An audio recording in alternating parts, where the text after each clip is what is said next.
Hi, it's Josie, and today I want to talk to you about how to get some better up and down transitions with your horse. And it's all about controlling you.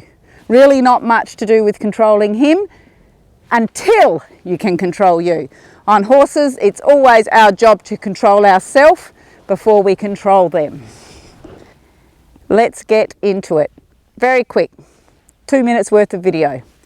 When you're going to go from a halt to a walk, how many of you notice that you do this? Send your horse forward and you go whoops and you get left behind. Okay, I over-exaggerated it there, but you only need to get left behind a tiny bit to actually jab your horse in the mouth, especially if you have a contact on him.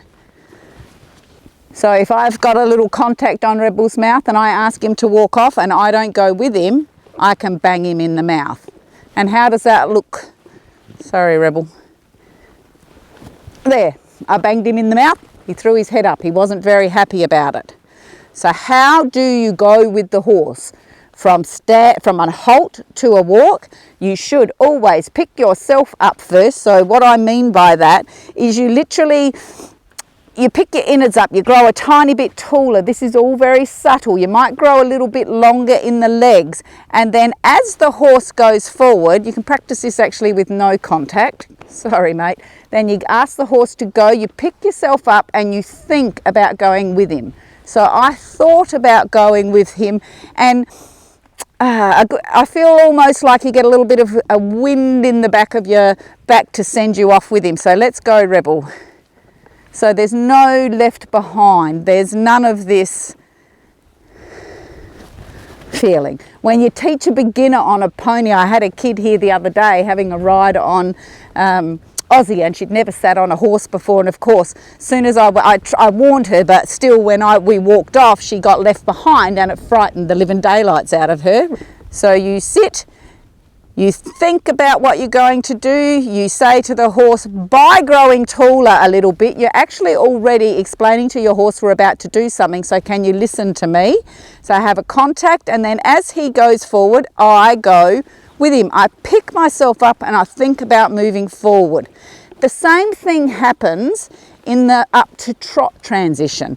So what I do though is I sit in the saddle and wait for my horse to push me up out of the saddle. And if you're sitting there and you're not stiff, but you're not floppy, you will feel the saddle come up underneath you and start to pick your bottom up, and that's when you can rise out of the saddle. So it's the same deal. I grow a little bit taller and I give him the trot aid, and then I wait for him and I go with him. And it's the thing in reverse when you're doing down transitions. So if I'm going to go from walk to halt, I grow a little bit taller and then I steady my body and I stop with him, not before him and not after him. So what can happen is if you stop, you can go like that and tip forward if you weren't ready to come into halt with him. So you pick yourself up and you have your core engaged. And that's all I actually need to do to stop my horses, is grow a little bit taller and then stop my pelvis following, and my horses stop from my seat. They've been taught that from the day dot.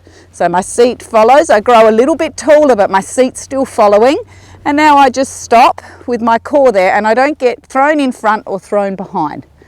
Same thing when you're coming down from the trot.